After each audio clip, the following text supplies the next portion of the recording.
East of Eden, chapter 32. Dessie was the beloved of the family. Molly, the pretty kitten, Olive, the strong-headed, Una with clouds on her head, all were loved, but Dessie was the warm beloved. Hers was the twinkle and the laughter infectious as chicken pox, and hers the gaiety that coloured a day and spread to people so that they carried it away with them. I can put it this way. Mrs. Clarence Morrison of 122 Church Street, Salinas, had 3 children and a husband who ran a dry goods store. On certain mornings at breakfast, Agnes Morrison would say, "I'm going to Dessie Hamilton's for a fitting after dinner." The children would be glad and would kick their copper toes against the table legs until cautioned. And Mr. Morrison would rub his palms together and go to his store hoping some drummer would come by that day, and any drummer who did come by was likely to get a good order. Maybe the children and Mr. Morrison would forget why it was a good day, with a promise on its tail. Mrs. Morrison would go to the house next to Raynaud's bakery at 2 o'clock, and she would stay until 4. When she came out, her eyes would be wet with tears and her nose red and streaming. Walking home, she'd dab her nose and wipe her eyes and laugh all over again. Maybe all Dessie had done was to put several black pins in a cushion to make it look like the Baptist minister, and then had the pincushion deliver a short, dry sermon. Maybe she'd recounted a meeting with old man Taylor, who bought old houses and moved them to a big vacant lot he owned, until he had so many it looked like a dry-land Sargasso Sea. Maybe she had read a poem from Chatterbox with gestures. It didn't matter. It was warm funny. It was catching funny. The Morrison children, coming home from school, would find no aches, no carping, no headache. Their noise was not a scandal, nor their dirty faces a care, and when the giggles overcame them, why, their mother was giggling too. Mr. Morrison, coming home, would tell of the day and get listened to, and he would try to retell the drummers' stories, some of them at least. The supper would be delicious. Omelettes never fell, and cakes rose to balloons of lightness, biscuits fluffed up, and no one could season a stew like Agnes Morrison. After supper, when the children had laughed themselves to sleep, like as not, Mr. Morrison would touch Agnes on the shoulder in their old signal, and they'd go to bed and make love and be very happy. The visit to Dessie might carry its charge into 2 days more before it petered out, and the little headaches came back, and business was not so good as last year. And that's how Dessie was, and that's what she could do. She carried excitement in her arms, just as Samuel had. She was the darling. She was the beloved of the family. Dessie was not beautiful. Perhaps she wasn't even pretty, but she had the glow that makes men follow a woman in the hope of reflecting a little of it. You would have thought that in time she would have got over her first love affair and found another love, but she didn't. Come to think of it, none of the Hamiltons, with all their versatility, had any versatility in love. None of them seemed capable of light or changeable love. Dessie did not simply throw up her hands and give up. It was much worse than that. She went right on doing and being what she was without the glow. The people who loved her ached for her, seeing her try, and they got to trying for her. Dessie's friends were good and loyal, but they were human, and humans love to feel good and they hate to feel bad. In time, the Mrs. Morrisons found unassailable reasons for not going to the little house by the bakery. They weren't disloyal. They didn't want to be sad as much as they wanted to be happy. It's easy to find a logical and virtuous reason for not doing what you don't want to do. Dessie's business began to fall off, and the women who had thought they wanted dresses never realised that what they had wanted was happiness. Times were changing, and the ready-made dress was becoming popular. It was no longer a disgrace to wear one. If Mr. Morrison was stocking ready-mades, It was only reasonable that Agnes Morrison should be seen in them. The family was worried about Dessie, but what could you do when she would not admit that there was anything wrong with her? She did admit to pains in her side, quite fierce, but they lasted only a little while and came only at intervals. Then Samuel died, and the world shattered like a dish. His sons and daughters and friends groped about among the pieces, trying to put some kind of world together again. Dessie decided to sell her business and go back to the ranch to live with Tom. She hadn't much of any business to sell out. Lisa knew about it, and Olive, and Dessie had written to Tom. But Will, sitting scowling at the table in the San Francisco chop house, had not been told. Will frothed inwardly, and finally he balled up his napkin and got up. "I forgot something," he said to Adam. "I'll see you on the train."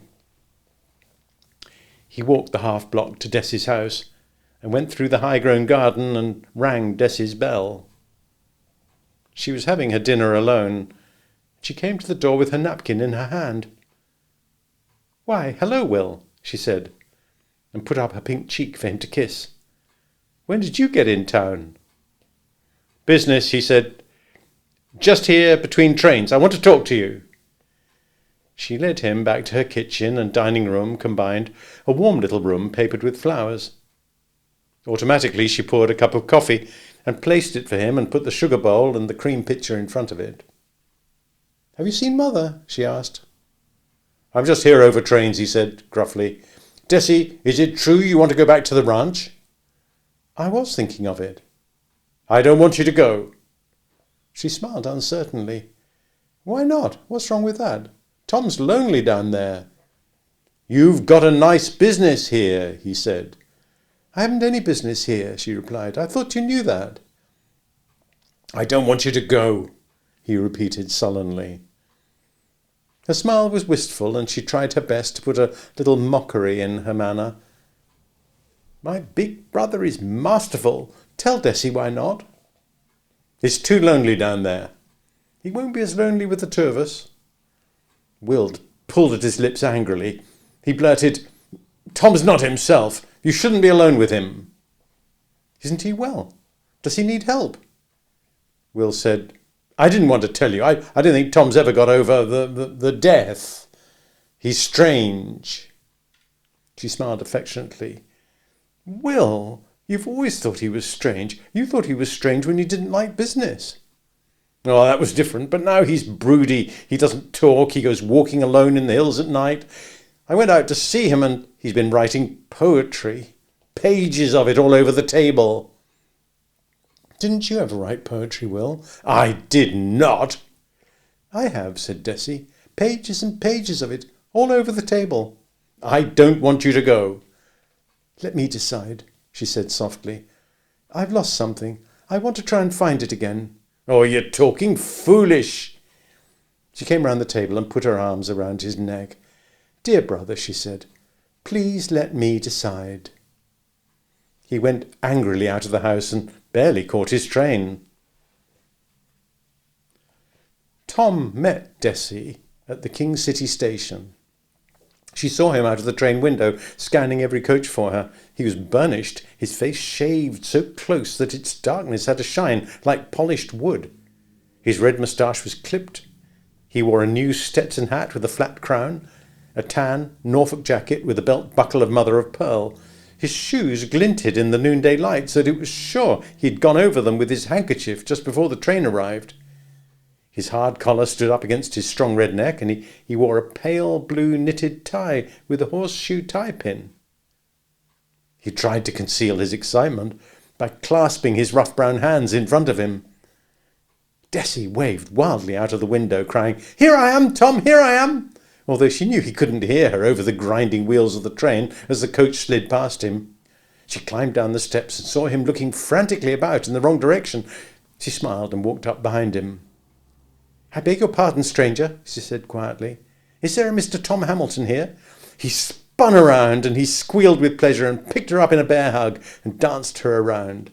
He held her off the ground with one arm and spanked her bottom with his free hand. He nuzzled her cheek with his harsh moustache. Then he held her back by the shoulders and looked at her. Both of them threw back their heads and howled with laughter. The station agent leaned out of his window and rested his elbows, protected with black false sleeves, on the sill. He said over his shoulder to the telegrapher, "Those Hamiltons, just look at them!" Tom and Dessie, fingertips touching, were doing a courtly heel and toe while he sang doodle-doodle-doo and Dessie sang deedle-deedle-dee, and then they embraced again. Tom looked down at her. "Aren't you Dessie Hamilton? I seem to remember you, but you've changed. Where are your pigtails?" It took him quite a fumbling time to get her luggage checks, to lose them in his pockets, to find them, pick up the wrong pieces. At last he had her baskets piled in the back of the buckboard. The 2 bay horses pawed the hard ground and threw up their heads so that the shined pole jumped and the double-trees squeaked. The harness was polished and the horse brasses glittered like gold. There was a red bow tied halfway up the buggy whip, and red ribbons were braided into the horses' manes and tails. Tom helped Dessie into the seat and pretended to peek coyly at her ankle. Then he snapped up the check reins and unfastened the leather tie reins from the bits. He unwrapped the lines from the whipstock, and the horses turned so sharply that the wheels screamed against the guard. Tom said, "Would you care to make a tour of King City? It's a lovely town." "No," she said. "I think I remember it." He turned left and headed south and lifted the horses to a fine swinging trot. Dessie said, "Where's Will?" "I don't know," he answered gruffly. "Did he talk to you?" "Yes, he said you shouldn't come." "He told me the same thing," said Dessie. "He got George to write to me too." "Why shouldn't you come if you want to?" Tom raged. "What's Will got to do with it?" She touched his arm. "He thinks you're crazy. Says you're writing poetry." Tom's face darkened. "He must have gone in the house when I wasn't there. What's he want, anyway? He had no right to look at my papers." "Gently, gently," said Dessie. "Will's your brother. Don't forget that." "How'd he like me to be going through his papers?" Tom demanded. "He wouldn't let you," Jessie said dryly. "They'd be locked in the safe. Now, let's not spoil the day with anger." "All right," he said. "God knows all right, but he makes me mad. If I don't want to live this kind of life, I'm crazy. Just crazy." Dessie changed the subject, forced the change. "You know, I had quite a time at the last," she said. "Mother wanted to come. Have you ever seen Mother cry, Tom?" "No, not that I can remember. No, she's not a crier." "Well, she cried. Not much, but a lot for her. A choke and 2 sniffles and a white nose and polished her glasses and snapped shut like a watch." Tom said, "Oh, Lord, Dessie, it's good to have you back. It's good. Makes me feel I'm well from a sickness." The horses spanked along the county road. Tom said, "Adam Trask has bought a Ford. Or maybe I should say Will sold him a Ford." "I didn't know about the Ford," said Dessie. "He's buying my house, giving me a very good price for it." She laughed. "I put a very high price on the house. I was going to come down during negotiations. Mr. Trask accepted the first price. It put me in a fix." "What did you do, Dessie?" "Well, I had to tell him about the high price and that I'd planned to be argued down. He didn't seem to care either way." Tom said, "Let me beg you never to tell that story to Will. He'd have you locked up." "But the house wasn't worth what I asked. I repeat what I said about Will. What's Adam want with your house?" "He's going to move there. Wants the twins to go to school in Salinas." "What'll he do with his ranch?" "I don't know. He didn't say." Tom said, "I wonder what would have happened if Father had got hold of a ranch like that instead of old Dry and Dusty." "It isn't such a bad place. Fine for everything except making a living." Dessie said earnestly, "Have you known any family that had more fun?" "No, I don't, but that was the family, not the land." "Tom, remember when you took Jenny and Belle Williams to the Peachtree dance on the sofa?" "Oh, Mother never let me forget it." "Say, wouldn't it be good to ask Jenny and Belle down for a visit?" "They'd come to," Dessie said. "Let's do it." When they turned off the county road, she said, "Somehow I remember it differently." "Drier?" "I guess that's it. Tom, there's so much grass." "I'm getting 20 head of stock to eat it." "Well, you must be rich."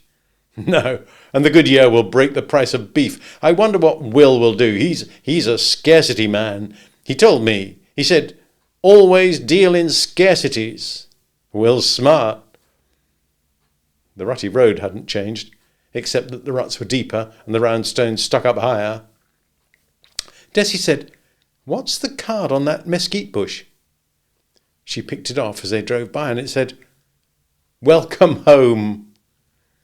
"Tom, you did it." "I did not. Someone's been here." Every 50 yards there was another card sticking on a bush, or hanging from the branches of a madrone, or tacked to the trunk of a buckeye, and all of them said, "Welcome home." Dessie squealed with delight over each one. They topped the rise above the little valley of the old Hamilton place, and Tom pulled up to let her enjoy the view. On the hill across the valley, spelled out in whitewashed stones, were the huge words, "Welcome home, Dessie." She put her head against his lapel and laughed and cried at the same time. Tom looked sternly ahead of him. "Now, who could have done that?" he said. "A man can't leave the place any more." In the dawn, Dessie was awakened by the chill of pain that came to her at intervals. It was a rustle and a threat of pain. It scampered up from her side and across her abdomen, a nibbling pinch, and then a little grab, and then a hard catch, and finally a fierce grip, as though a huge hand had wrenched her. When that relaxed, she felt a soreness like a bruise. It didn't last very long, but while it went on, the outside world was blotted out. She seemed to be listening to the struggle in her body. When only the soreness remained, she saw how the dawn had come silver to the windows. She smelled the good morning wind rippling the curtains, bringing in the odour of grass and roots and damp earth. After that, sounds joined the parade of perception. Sparrows haggling among themselves, a bawling cow monotonously berating a punching hungry calf, a blue jay's squawk of false excitement, the sharp warning of a cock quail on guard, and the angry whisper of the hen quail somewhere near in the tall grass. The chicken yard boiled with excitement over an egg, and a big lady Rhode Island red, who weighed 4 pounds, hypocritically protested the horror of being lustfully pinned to the ground by the scrawny neck of a rooster she could have blasted with one blow of her wing. The cooing of pigeons brought memory into the procession. Dessie remembered how her father had said, sitting at the head of the table, "I told Rabbit I was going to raise some pigeons, and, do you know," he said, "no white pigeons." "Why not white?" I asked him, and he said, "They're the rare worst of bad luck. Take a flight of white pigeons and they'll bring sadness and death. Get grey ones." "I like ones." "Get grey ones," he told me, "and as the sky covers me, I'll get white ones." And Lisa said patiently, "Why do you be forever testing, Samuel? Grey ones taste just as good and they're bigger." "I'll let no flimsy fairy tale push me," Samuel said. And Lisa said with her dreadful simplicity, "You're already pushed by your own contentiousness. You're a mule of contention, a very mule." "Someone's got to do these things," he said sullenly, "else fate would not ever get nose-thumbed, and mankind would still be clinging to the top branches of a tree." And of course he got white pigeons, and waited truculently for sadness and death, until he'd proved his point. And here were the great grand squabs cooing in the morning, and rising to fly like a whirling white scarf around the wagon shed. As Dessie remembered, she heard the words, and the house around her grew peopled.